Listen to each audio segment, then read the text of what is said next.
اگر کوئی خواب میں دیکھے کہ اس نے کنواری لڑکی سے شادی کی ہے اور اس کا کنوارا پن زائل کر دیا، تو یہ اس بات کی نشانی ہے کہ اس سال میں اس کو عورت یا ایسی کنیز حاصل ہوگی اور بادشاہ سے خیر اور نیکی اس کو ملے گی اور وہ خوشحال ہو جائے گا۔ اور اگر دیکھے خواب میں کہ حرام کے ساتھ کنواری لڑکی کو لے گیا ہے، تو اس کی تعبیر یہ ہے کہ وہ مال حرام حاصل کرے گا۔ حضرت جعفر صادق نے فرمایا ہے کہ خواب میں عورت یا شادی کرنا کی وجہ بزرگی دوم مال کی زیادتی ہے۔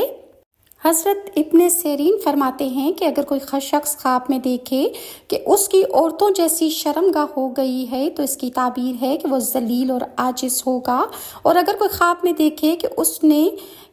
اس کے ساتھ کسی نے ہم بستری کی ہے، دلیل ہے کہ اس